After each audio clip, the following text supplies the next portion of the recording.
Mi nombre es Javier Leonardo Infante y soy estudiante de medicina de la Universidad Nacional Mayor de San Marcos. Entonces vamos a hablar en esta noche acerca de instrumental quirúrgico. En realidad el instrumental quirúrgico es bastante amplio, hay una gama muy amplia, muy grande de instrumentales, de nombres, de epónimos que deberíamos en realidad saber, por lo menos la mayoría de ellos, para poder desempeñarnos de una manera correcta cuando entremos a sala de operaciones. Entonces, para eso vamos a estudiar hoy día y vamos a reconocer digamos, los instrumentales más comunes y que necesitamos saber. Entonces, vamos a la siguiente diapositiva y ahí vamos a ver primero los objetivos que vamos a buscar con esta exposición. Primero es conocer los instrumentales quirúrgicos según la especialización y la función que tengan cada uno de ellos dentro de todo el proceso conocido como los tiempos quirúrgicos que ya vamos a ver. Y también conocer la disposición del instrumental quirúrgico en sala de operaciones. Muy bien, entonces pasamos ya con el primer tema, que es los tiempos fundamentales en técnica quirúrgica. Entonces nosotros sabemos que cuando vamos a acceder nosotros a un tejido, vamos necesitamos entrar al cuerpo humano, necesitamos hacer un corte, necesitamos hacer una incisión. A eso se le denomina diéresis. Entonces, la diéresis es la primera entrada al organismo. Y cuando entremos al organismo realizando un corte, se va a producir un sangrado. Entonces, al producirse ese sangrado, nosotros tenemos que responder realizando hemostasia. Y para eso también hay instrumentos adecuados. Luego de la hemostasia, lo siguiente va a ser exponer el tejido que nosotros queremos encontrar o a donde queremos llegar. Para eso también hay instrumentos. Una vez que hayamos realizado la exposición, vamos a tener ya la etapa de la disección. Aquí vamos a ir llegando poco a poco hasta el órgano que queremos nosotros abordar. Y una vez que hayamos llegado y hayamos realizado todo lo que necesitemos realizar allí en ese órgano, vamos a tener que cerrar o suturar, lo cual se denomina síntesis. Entonces, aquí tenemos la diéresis, la hemostasia, la exposición, la disección y la síntesis. Todo es una cadena de eventos que se van a realizar desde que incidimos, ya sea en la piel o en la mucosa, hasta llegar al cierre final. Entonces, estos son los tiempos fundamentales en técnica quirúrgica, que lo vamos a ver también aquí, ordenados ya con números, ¿no? La diéresis, incisión o corte, la hemostasia, la exposición, la disección, la síntesis o sutura. Entonces vamos a ir viendo uno por uno estos tiempos fundamentales. Vamos a empezar con la diéresis. Entonces en la diéresis lo que tenemos es que se va a realizar, como ya hemos dicho, incisión, corte, sección de tejidos. Esto es para poder acceder al órgano que nosotros queremos abordar. Y para esto vamos a necesitar algunos de estos instrumentales, ¿no? Básicamente, el bisturí y las tijeras son esenciales para realizar diéresis. El bisturí, las tijeras y también, de manera accesoria, vamos a utilizar gubias y sayas osteótomos, que son básicamente para el abordaje de hueso. Pero para prácticamente toda clase de tejido como piel o mucosa, vamos a necesitar bisturí y tijeras. Entonces, sigamos viendo estos instrumentos. El bisturí. Bueno, el bisturí se compone básicamente de un mango y una hoja. Primero veamos el mango. Entonces, el mango puede ser de dos tipos principales y le podemos añadir un tercero. Y estos están codificados con números. El mango de bisturí número 3 es el que tenemos en la letra A. El mango de bisturí número 4 y el mango de bisturí número 7, que como pueden observar es bastante más delgado que los otros dos. Entonces, estos mangos van a tener o van a aceptar o van a poder colocar allí hojas de diferentes tamaños. Y eso es lo que vamos a ver a continuación. Las hojas de bisturí. Entonces, como vemos aquí, hay una gama de hojas numeradas, ¿sí? Por ejemplo, ahí vemos las hojas número 10, 11, 12, 15, 20, hasta el 24, cada una con diferentes tamaños y con diferentes formas. Por ejemplo, para la hoja 10, 11, 12 y 15, vamos a necesitar al mango de bisturí número 3. Del mismo modo, la hoja del mango de bisturí número 7. Y las hojas más gruesas y más grandes, vamos a colocarlas en el mango de bisturí número 4, desde el 20 hasta el 24. Entonces, como podemos ver, las hojas de bisturí están numeradas y cada número codifica a una determinada forma y tamaño de bisturí, de hoja de bisturí, y estas corresponden con un determinado número de mango. Entonces, esto es algo que tenemos que manejar para poner la hoja de bisturí en el mango adecuado. Entonces, ahora seguimos viendo algo más acerca de la hoja de bisturí y el mango. Y en este momento estamos viendo la colocación de la hoja de bisturí. Entonces, cuando nosotros coloquemos, siempre vamos a valernos de preferentemente el portaagujas. No se recomienda mucho las pinzas hemostáticas, ya lo vamos a ver. El portaagujas es un instrumento más fuerte y que nos va a servir para colocar de esta manera. Entonces, vamos a tomar el portaagujas y vamos a tomar a la hoja de bisturí por el lado no cortante. Entonces tomamos allí, junto al lado no cortante, y vamos a realizar el movimiento hacia adentro, ¿no? O sea, en este caso sería hacia abajo, hacia ahí nos está indicando la flechita, ¿no? Y de esta manera vamos a poder colocar la hoja en el mango. Y de la misma manera, o en sentido inverso, será el retiro, ¿no? El retiro será en el sentido inverso, hacia afuera. Entonces, para la colocación y para el retiro, nos vamos a valer del portaagujas. Muy bien, entonces, eh, el siguiente instrumental va a ser las tijeras. Entonces, las tijeras nos van a servir, bueno, para su elaboración natural, es para el corte, pero también nos pueden servir para disección.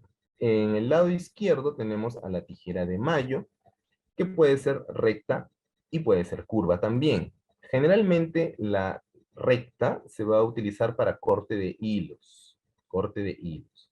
Y con la curva, más bien podemos hacer disección, lo que estábamos mencionando. Entonces, la tijera curva para disección también se puede cortar, pero se da la preferencia de hacer disección con la forma curva de la tijera de mayo y con la recta para cortar hilos.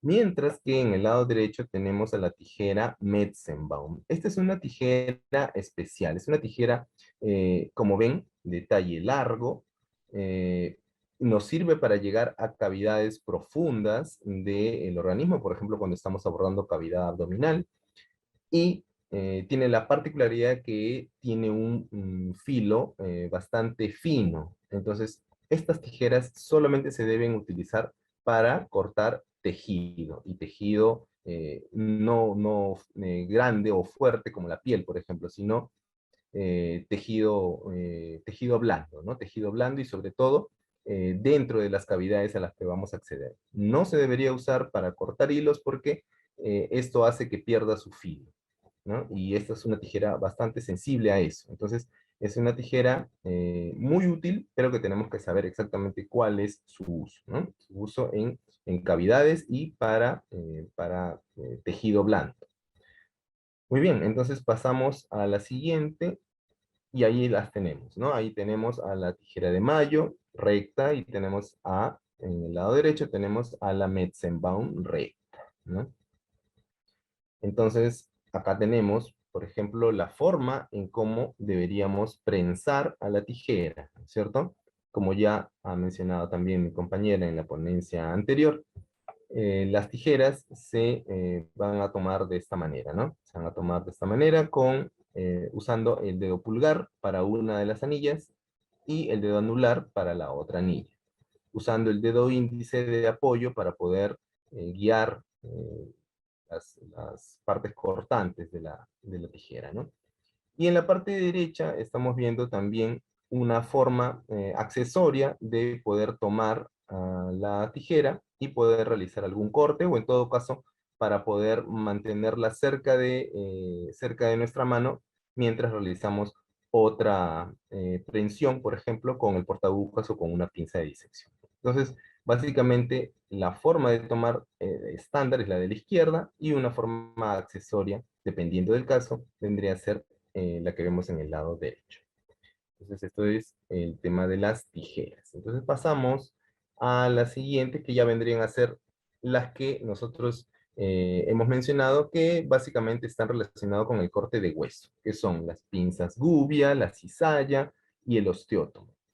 Eh, Cuando nosotros abordamos ciertas cavidades, por ejemplo, la cavidad torácica, vamos a necesitar alguno de estos aparatos, alguno de estos instrumentales. Porque, por ejemplo, en la cavidad torácica, para acceder muchas veces tenemos que cortar las costillas, por ejemplo, y para eso nos van a servir las pinzas, las llamadas cizallas, por ejemplo, ¿no? Las pinzas gubias nos pueden servir para un corte un poquito más fino de hueso, y los osteótomos también, pero ayudados de un martillo, ¿no? Un martillo que golpea en la parte posterior del osteótomo. En este caso sería la parte que está en la zona inferior, ¿no? Porque la parte que se observa en el osteótomo, en la zona superior, es la que tiene el filo, ¿no? Allá arriba ven que es el filo, ¿no? Ahí tiene el filo, y en la parte posterior nos ayudaríamos de un martillo para hacer digamos, el golpe, la percusión, para poder realizar el corte de hueso. Entonces, estas son herramientas, son instrumentos que también nos van a ayudar, como les menciono, para la parte de la diéresis. Entonces, vamos a pasar ya a la siguiente etapa, en donde vamos a encontrar ya la hemostasia. Entonces, la hemostasia, ¿sí? O los instrumentos que nos van a ayudar para esto, van a ser los siguientes, ¿no? Las pinzas, sobre todo la Kelly, pero también la Holstead, la Krill, Rochester Pin y la angulada de Mixter. Todas estas pinzas, llamadas pinzas hemostáticas, nos van a ayudar a controlar la hemorragia. Entonces, todas son pinzas hemostáticas. Pasamos a la siguiente y vamos a verlas. Aquí están. Entonces, hay algo acá importante que nosotros tenemos que ver, ¿no? Lo que tenemos que ver es la parte activa y las estrías que tienen en esas partes activas. Por ejemplo, empezamos con la de Halstead, ¿no es cierto? Esa pinza también es llamada la pinza mosquito. Y en su parte activa, ustedes van a ver que tiene unas estrías, tiene unas estrías en la parte activa, y es delgada, es bastante delgada esa parte activa, ¿no? Podemos tener recta y curva, ¿no? Entonces ahí tenemos a la recta y la curva está hacia la derecha. Entonces es una parte activa delgada. En realidad, en general, esta pinza es pequeña, ¿no? Y nos sirve para hacer sujeción bastante fina, sujeción de vasos finos. En la pinza Kelly, nosotros estamos viendo que tenemos una pinza en donde la parte activa tiene estrías aproximadamente en 3/4 distal, ¿no? 3/4 distal, ahí está las estrías, ¿no? Y también tenemos la forma curva, ¿no? También tenemos la forma curva. Entonces, estas son, básicamente todas son para hemostasia, y en algunos casos también nos van a servir para hacer disección. Luego la pinza Krill, podemos ver que la diferencia de la pinza Krill con la Kelly es que las estrías están en toda la longitud de esa rama, ¿no? Ahí está, ahí vemos, ¿no? La diferencia, que están las estrías en toda esa longitud.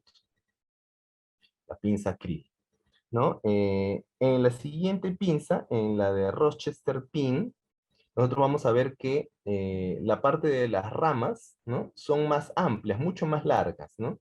En comparación, por ejemplo, con la Kelly y la de Krill, ¿no? Las ramitas que están después de las ramitas allá arriba, ¿no? Allá arriba, esas ramitas son bastante más largas, ¿no? Bastante más largas que la de Kelly, la de Krill y que la de Holstein. Y la pinza de ángulo o la pinza mixter es una pinza que nos va a ayudar también bastante para disección y para hacer otros procedimientos, como por ejemplo ligaduras. Entonces esto lo vamos a ver a continuación. Pasamos a la siguiente. Vamos a ver que la pinza Holstead, todas son hemostáticas por si acaso, recuerden. La pinza Holstead, que nos va a servir para ocluir sangrado en heridas pequeñas, superficies, antes de cauterización o ligadura, ¿no? Entonces tenemos que esta pinza nos va a servir para intervenciones delicadas o pequeñas. Como decíamos, es utilizada para cirugías finas, ¿no? En cirugía plástica, por ejemplo, ¿no? Cirugía tiroidea, cirugía de mano, cirugía pediátrica. Entonces, esta es la pinza Holstein, también llamada la mosquito. En la siguiente, vamos a ver a la Kelly, como decíamos, básicamente para ocluir el sangrado antes de cauterización o de ligadura. Entonces, cuando nosotros abrimos, siempre vamos a ocasionar sangrado, y para eso vamos a necesitar a las pinzas hemostáticas. La Kelly es una de las pinzas más usadas, ¿no? Más comúnmente usadas.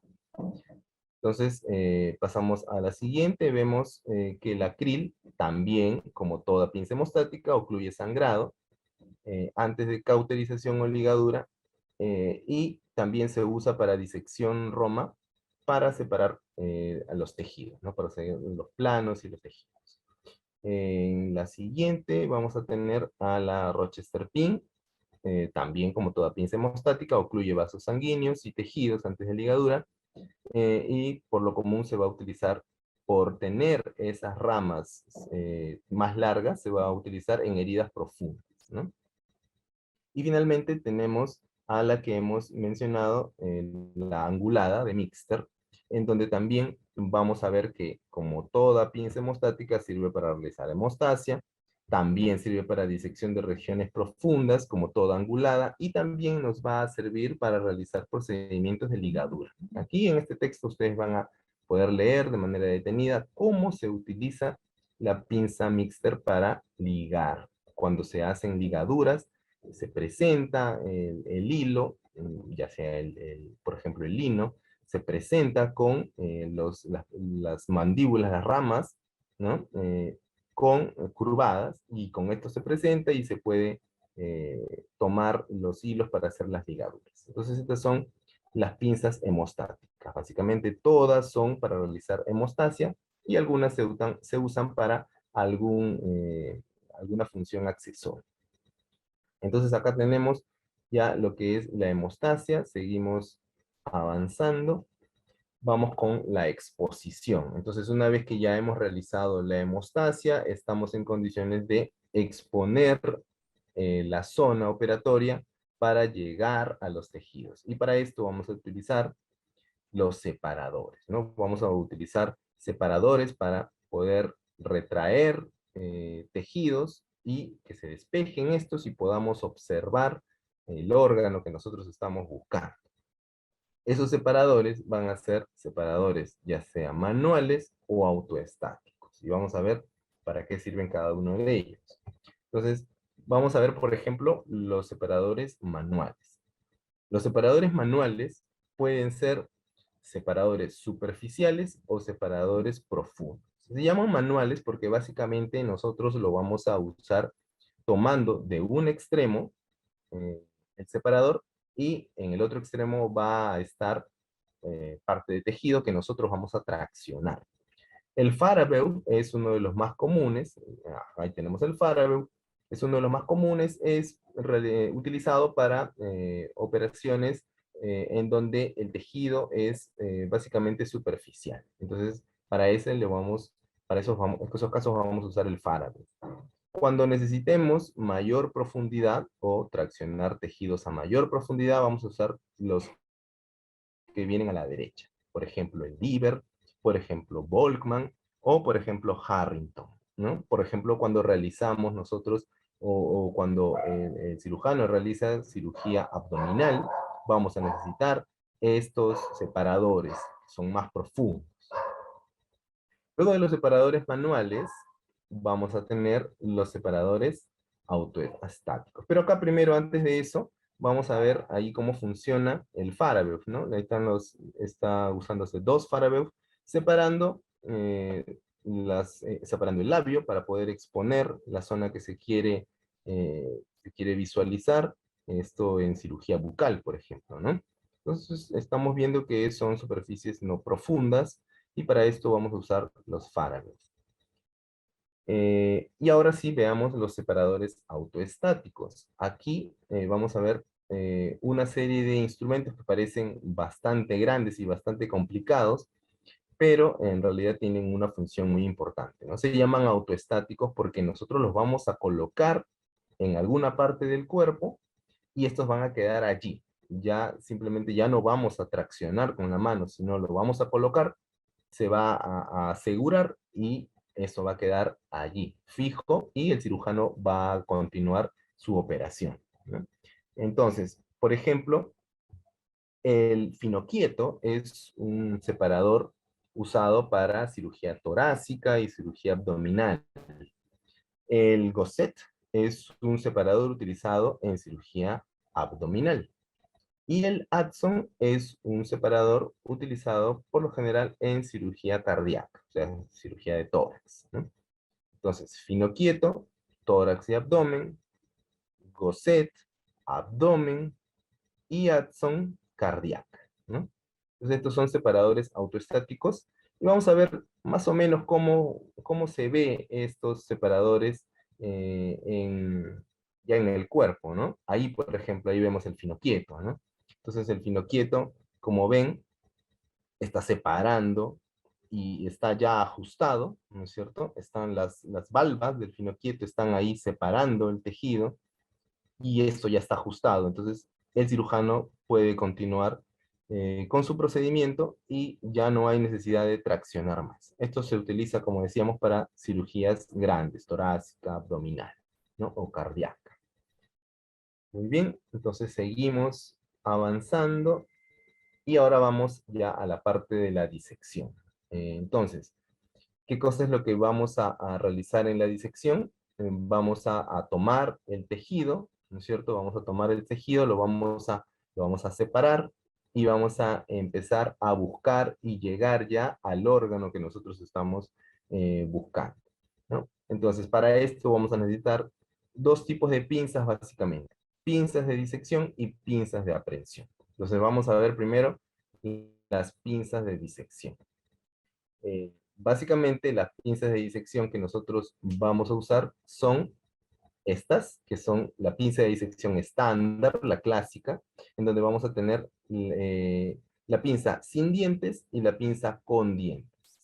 La diferencia en el uso está en que la pinza con dientes se usa por lo general en piel, porque la piel es un tejido, digamos, más o menos duro, que vamos a tener que traccionarlo, y para eso vamos a necesitar la pinza de disección con dientes. En cambio, cuando tengamos, por ejemplo, mucosa, vamos a necesitar la pinza de disección sin dientes para no lastimar la mucosa o los tejidos más friables o más delicados, ¿no? Esta es la pinza de disección estándar, la clásica que nosotros conocemos. En la siguiente nosotros vamos a ver la pinza de disección Adson, ¿no? La pinza Adson. Entonces acá también vamos a tener sin dientes y con dientes. La diferencia, primero la diferencia morfológica que nosotros podemos ver ahí es que la pinza Adson tiene en la zona media, tiene una zona un poco más gruesa, ¿no es cierto? Y el agarre está, digamos, más cercano a la zona de operación, a la zona de los dientes, ¿no es cierto? A la zona de las mandíbulas que están allí. Entonces, acá tenemos a la pinza de Adson sin dientes y con dientes. La diferencia de la Adson con las clásicas es que estas van a tener un agarre mucho más fino. Entonces, ambas nos van a servir para situaciones en donde necesitemos pinzar, digamos, estructuras mucho más finas. Por ejemplo, vasos, ¿no? Entonces, ahí tenemos las dos más conocidas, pinzas de disección. Vamos a la siguiente. Esta es la forma como se debe tomar, la forma correcta como se debe tomar las pinzas de disección, ¿no? Con el pulgar por un lado y el índice y el medio en el otro lado, ¿no? Entonces ahí tenemos la pinza de disección de la forma correcta como se debe usar. Entonces pasamos a la siguiente. Ahora vamos con las pinzas de aprehensión. Entonces cuando nosotros necesitemos tomar ya un tejido, para sacarlo o para movilizarlo o para retirarlo parcialmente, vamos a necesitar las pinzas de aprehensión. Entonces, aquí vamos a ver, por ejemplo, que tenemos a las pinzas siguientes. Una de ellas es la pinza Alice. Como vemos, esta pinza va a tener, en la parte más extrema, va a tener unos pequeños dientes, ¿no? Entonces, esos pequeños dientes va a servir para prensar, sobre todo tejidos un poco más gruesos. Esos dientes sirven para prensar tejidos. Se considera esta pinza ciertamente algo traumática, por eso es que no se debería usar para tejidos blandos o para tejidos más delicados, sino que se usa para tejidos un poquito más gruesos. La que tenemos a la derecha es la pinza Förster, que es más bien atraumática, porque en la parte de sus extremos va a tener unos anillos, ¿no? Entonces, esos anillos van a servir para tomar de manera un poco más suave, sin presionar demasiado, a los tejidos. Entonces, pinza Alice, pinza Förster, eh, pinzas de aprehensión. En la siguiente vamos a observar una foto de la pinza Alice, en donde vamos a ver ahí está la pinza y ahí están las partes activas, que son las partes dentadas, ¿no? Va a servir como a manera de una pinza, pero una pinza grande. Con esto vamos a poder prensar órganos, vamos a poder prensar tejidos. En la siguiente vamos a ver cómo estamos usando allí una pinza Alice y se está traccionando, ¿no? Se está traccionando una parte de tejido.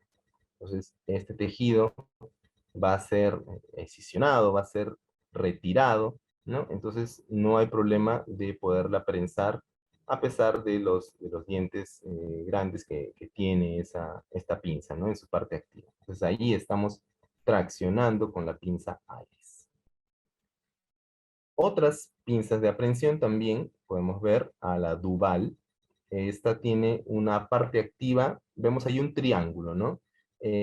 La parte activa es la parte horizontal, ¿no? La parte horizontal del triángulo, esa es la parte activa, ¿no? Entonces, es más bien atraumática porque solamente tiene esa parte activa en la parte horizontal, ¿no? Del triángulo. Y la pinza Babcock vendría a ser la más atraumática de todas, o sea, la más benigna de todas, porque tiene una especie de canastilla en la parte activa, ¿no? Entonces es más, digamos, es la más amigable con los tejidos, esta pinza Babcock, ¿no? También, como en todos los casos, sirve siempre para aprehensión, para coger, para tomar tejidos y para traccionarlos, ¿no? Entonces, estas son las pinzas de aprehensión. Pasamos a la siguiente. Vamos a ver estas dos pinzas, que son la pinza Jones y la de Backhouse. Ambas pinzas, si bien es cierto, son de aprehensión, digamos, el objetivo inicial, original, no es tomar tejido, más bien es tomar campos. Pero obviamente también se le ha dado una función sobre los tejidos. Entonces, lo que podemos hacer con estas pinzas es prensar campos y prensarla a los tejidos, ¿no? O sea, para que el campo quirúrgico, no se mueva, no se vaya a caer del paciente cuando está siendo operado. Entonces, para eso estas pinzas de aprehensión Jones y Backhouse, ¿no? Muy bien, entonces pasamos a la siguiente y ya llegamos a la parte de la síntesis. Entonces, cuando ya tenemos realizada el procedimiento quirúrgico, lo que vamos a hacer es cerrar. Vamos a cerrar y para cerrar vamos a suturar y para esto vamos a necesitar básicamente las pinzas portaagujas.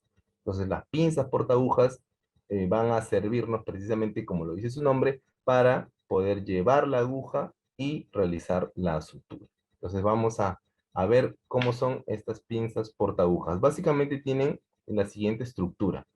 Las pinzas van a tener una punta, ¿no? Van a tener unas mandíbulas, ahí vemos. Digamos, que hace el fulcro, es la caja de traba, ¿no? La caja de traba hace el fulcro para la fuerza de la prensión. Luego vamos a tener al mango del instrumento y vamos a tener a las cremalleras, que nos va a servir para dar fijación a lo que nosotros vayamos a tomar, ¿no? Y finalmente las anillas, que es el lugar por donde vamos a colocar los dedos, ¿no? El pulgar y el anular. Entonces, esta es una estructura básica de un portaagujas.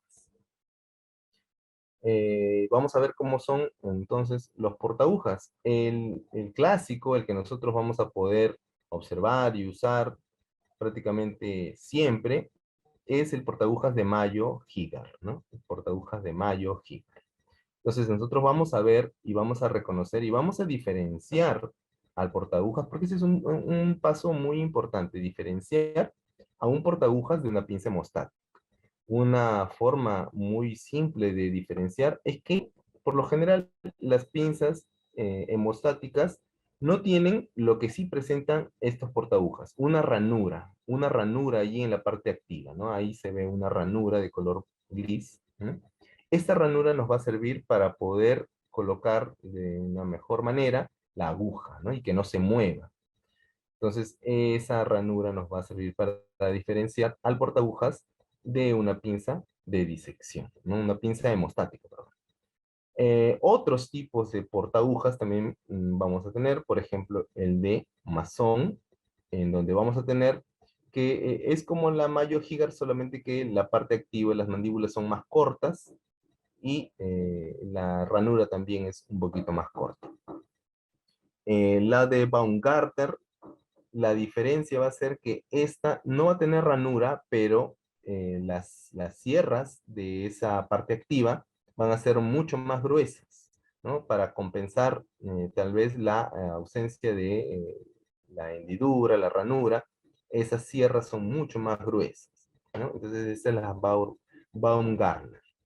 Entonces, esta es la conformación clásica de las portaagujas, pero también van a haber otras formas, otros tipos de portaagujas que vamos a ver a continuación. Por ejemplo, estos de aquí. Aquí estamos viendo portaagujas que no tienen anillas. Estas portaagujas son, por ejemplo, el portaagujas de Matthew y el de Castroviejo. Por ejemplo, el de Matthew tiene una parte activa bastante parecida a las de Mayo-Higar, ¿no? Tiene una parte activa de la que estamos viendo ahí justamente. Eh, y la diferencia tal vez es que no tiene esa ranurita, ¿no? No tiene la ranura, sino solamente la parte aserrada. Y obviamente lo que es saltante a la vista es que no tiene anillas. Y en la de Castroviejo es similar a esta en el tema de que no tiene anillas, pero si ustedes se dan cuenta, la parte activa es muy, muy pequeñita y es muy fina. Entonces, ahí está, ¿no? La parte activa de la Castroviejo, muy fina, es usada por lo general para procedimientos oftalmológicos, ¿no? Entonces, ahí tenemos variantes de las portaagujas clásicas, las portaagujas de Matthew y las portaagujas de Castroviejo. Entonces aquí tenemos al portaagujas clásico, el Mayo-Higar, y la forma como se coloca, cómo se utiliza, colocando los dedos, el pulgar y el anular, ¿no? Entonces, pasamos a la siguiente. Ahí está la toma clásica. Ahí está la toma clásica, como veníamos mencionando, el pulgar y el anular, y luego el índice para orientar el portaagujas. Pero también existe otra forma de tomar el portaagujas, que es esta, ¿no? La toma norteamericana. Entonces ahí no vamos a introducir los dedos a las anillas, sino que lo vamos a colocar casi en la palma, ¿sí? Y los dedos pulgar e índice nos van a servir para orientar a portaagujas y la aguja hacia el lugar que queramos incidir con la aguja. Entonces, esta forma, esta toma norteamericana, se hace, digamos, mucho más útil cuando utilizamos portaagujas como Matthew o como Castroviejo, ¿no? Entonces, esta es una forma alternativa de utilizar. Nosotros, por lo general, siempre vamos a aprender la forma clásica, pero acá presentamos, que es esta, ¿no es cierto? Pero acá presentamos la toma norteamericana, que es una toma accesoria, que si ustedes desean pueden practicarlo, es una forma bastante útil porque nos permite una mayor maniobrabilidad de la muñeca.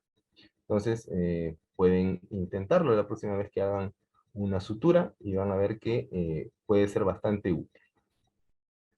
Pasamos a la siguiente, que ya esto es instrumental que no le pertenece a ninguna de las etapas, sino que más bien funciona de manera transversal en todas las etapas, ¿no?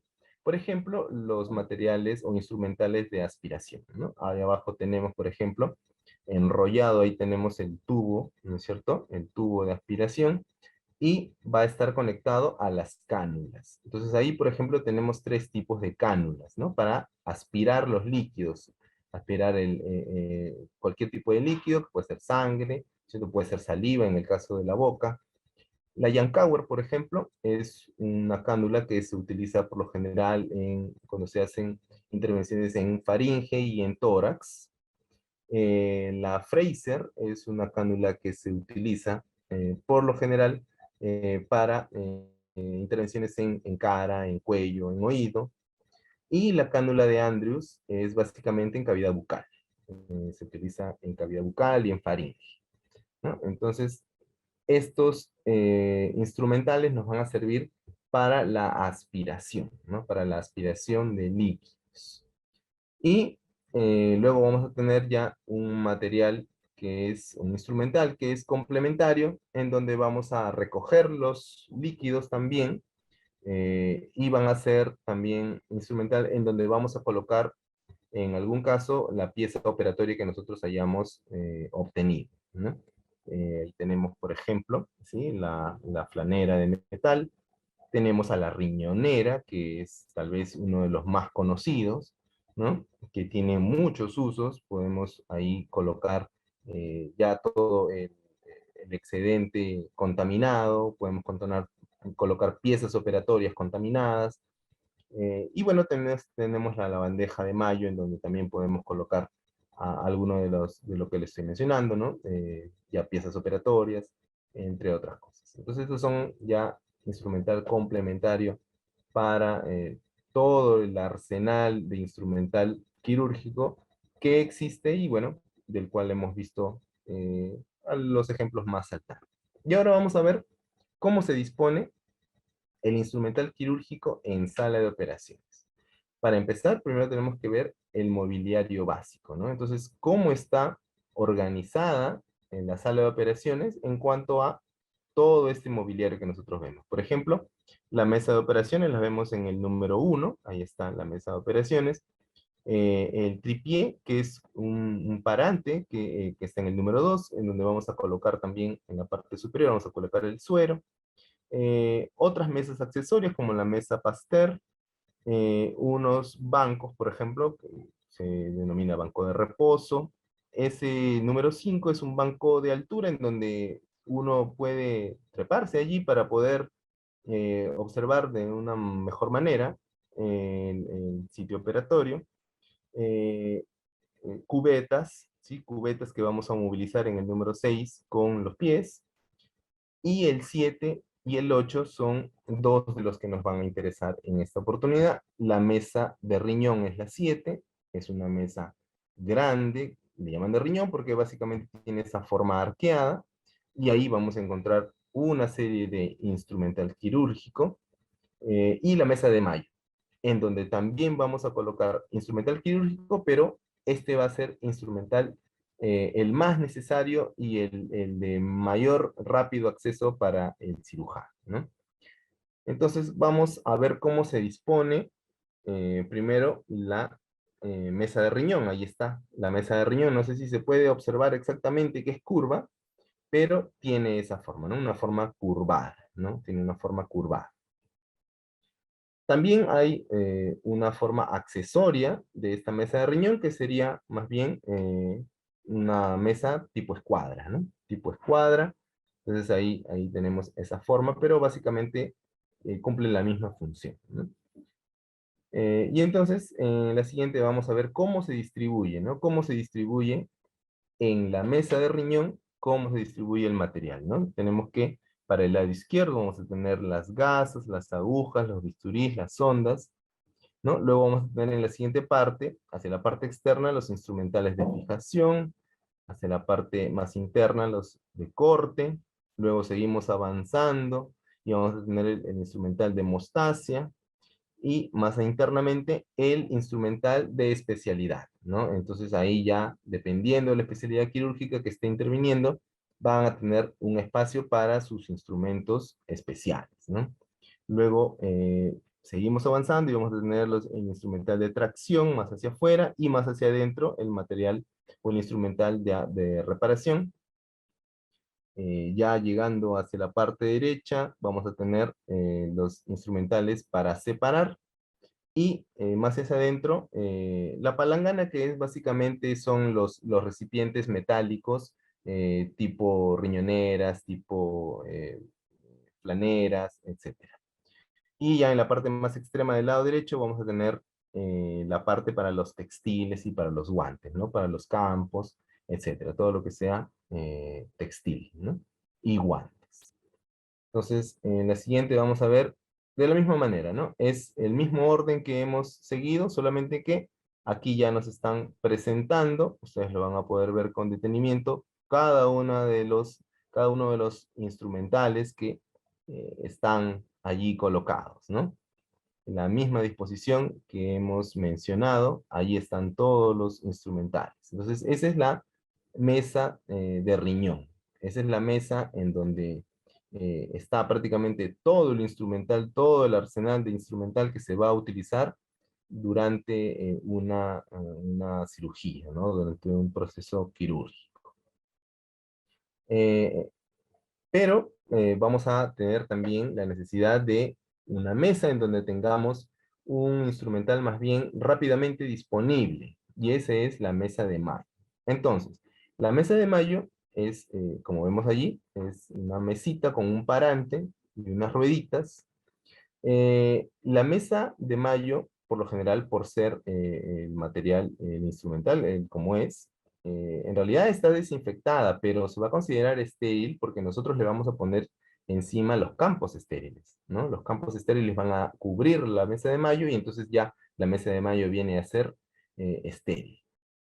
¿Qué características va a tener? Bueno, tiene ahí un marco, tiene esa bandeja, ¿no es cierto? Que tiene un marco, tiene un pedestal, como estamos viendo, la charolita de acero inoxidable, y lo importante es que en esta mesita nosotros vamos a tener el material instrumental más importante, el inmediato que va a necesitar el cirujano, y esto va a reducir el tiempo muerto, ¿no? El tiempo que tenemos que evitar para que la cirugía se lleve de manera adecuada y se lleve de manera rápida, porque saben que cada vez que hacemos una incisión, ya corre el tiempo para terminar y luego cerrar esa incisión, ¿no? Entonces, en la mesa de mayo, los instrumentales van a estar dispuestos de la siguiente manera. Aquí lo vemos.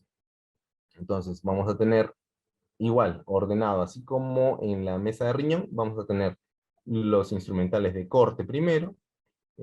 Hacia la derecha iremos avanzando con los instrumentales de hemostasia, luego los de tracción, y luego los de sutura. Esa es en la parte, digamos, más posterior. Y en la parte más anterior vamos a tener, desde la izquierda hacia la derecha, vamos a tener los recipientes con gasa, vamos a tener en todo lo que es el material de disección y de separación, y en el lado derecho ya vamos a tener las pinzas, ¿no? Y las pinzas de campo en las riñoneras, ¿no? Entonces, esta es básicamente cómo se organiza la mesa de mayo con referencia a los instrumentales. Entonces, aquí está en un esquema, y en la siguiente lo vamos a ver ya, digamos, de manera real, cómo se colocan todos estos instrumentales en nuestra mesa de mayo con su campo. Nótese que ahí está el campo verde, ese campo verde hace que la mesa de mayo sea estéril, y importante tener un orden, siempre tener un orden en la mesa de mayo, que es sobre todo la mesa, como les decía, la más accesible al cirujano en primera instancia, ¿no? Y entonces esta mesa tiene que estar ordenada, tiene que tener ordenada en secuencia, para que se mantenga ese orden y se maximice el tiempo, ¿no? Y Entonces, básicamente esto es lo que vamos a presentar esta noche. Y estas son las referencias bibliográficas de esta presentación.